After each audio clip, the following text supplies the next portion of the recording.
บัดนี้ตอนนี้เสียงบนตาฟังมันดาเก่าว่าหันมาใส่ลูกสายโกโอปมาได้สาธุยกเหตุผลขึ้นมาอ่านให้บนตาบำเพ็ญสร้างภาวนาบวชอีกไหมฟังแม่เว้ามาใส่กินใจย่างมากล้นสงสารเจ้าแม่พาคุณขันหากบนบ่พร้อมกินอ้อมสิเป็นแกงลูกบ่แน่งแข็งใจสิบวชเฮียนดอกเพียนขาม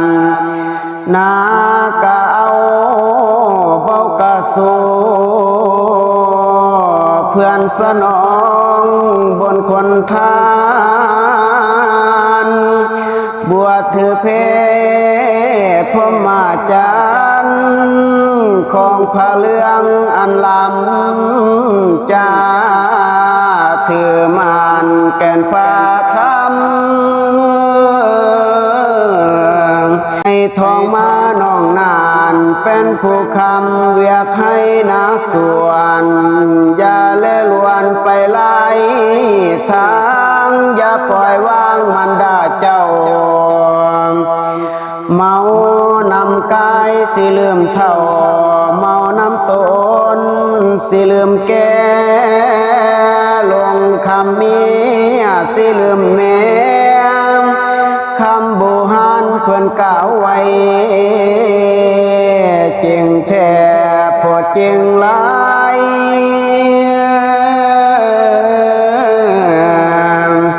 สามหลับทางฝ่ายอายสิขอบวชเป็นสงฆ์เป็นศิษย์องค์พระสัมมาศาสนาผู้โลดโผนบ่กังวลนำทางบ้านเกียรติการทุกอย่างน้องต้องเป็นผู้สร้างทางหัวดอกให้สวน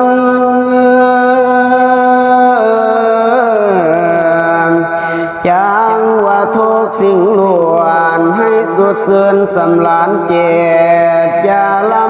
ำพันเคียดขันเก่ามองมโนหอนอย่า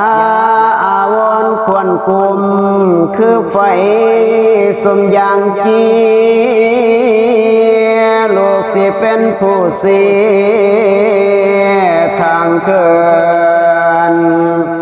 สู่สวรรค์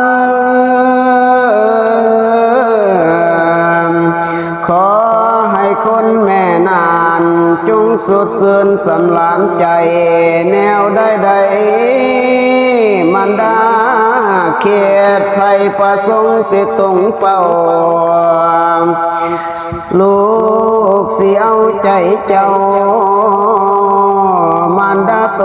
นบ่ได้ปุนคนมันดาลายมากล้นตันตื่ดอกใหญ่หลวงแม่อย่าได้เตือนทวงให้มันห่วงบ่เป็นผลอย่ากังวลเด้อมันดาให้แต่งหาพระไตรไว้บริขารพระเพิ่นใส่ตามวินัยเพิ่นบอกกล่าวเสื้อสาดมนต์ให้แม่ฝ้าวหาสาวบ้านให้สวยมือแนวเฮ็ดเป็นบ่ต้องเสือจัดแจงแปลงเอาเด้อโยมเด้อไม่หูเข้าท้อเฮ็ดผ้าคลุมจีวรยอม เทียนถูกหอมบูชาไว้คนพระไตรทั้งสามหน่วยอุทิศทานเพื่อแผ่ส่วนกุศลให้พ่อด้วยจึงยอมเข้าบวชสงฆ์จังว่าฟ้าจังว่าฟ้าห้องโป่งเทียมขอทรงเป็นบาทเสือนให้เข้าเตือนพวงป่าสามาสวยงานดอกวันเศร้าเสียงบนตายินดีเขาบวชทำเปลี่ยนให้หูซองบ่ได้เคยเพศของคือทองมาผู้น้องลูกสายลาเอาแต่ใจนั้นดอกนาแม่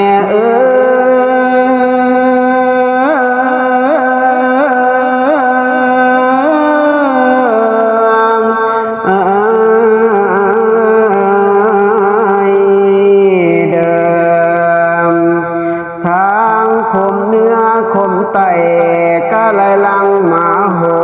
มบอกเพิ่นมาเหตุบุญสวยงานละงมกองหมอบนตาบวชแทนน้องเดินตามของพระองค์ก้าวแม่อย่าได้โอ้อาวลูกโกลูกตกลงบวชให้แล้วมันดาแก้วให้เสื่อนใจนั่นละนามแม่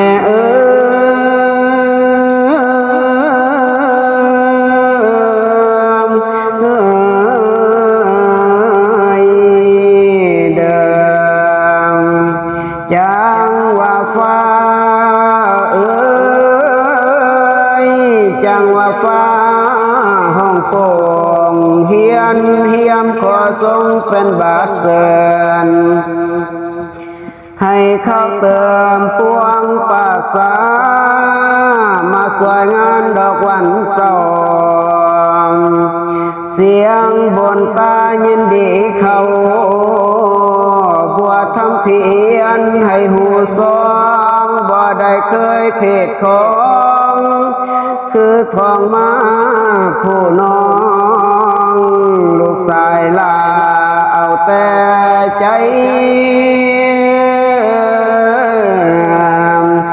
ทางคมเนื้อคมไตกะลังมาก็โหมบอกเพิ่นมาเหตุบุญสวยงานระดมกองหมอบนตาบวชแทนน้องเดินตามของพระองค์ก้าวแม่อย่าได้โอ้อาวลูกตกลงบวชให้แล้วมันดาแก้วให้เสื่นใจนั่นละนามศรัทธา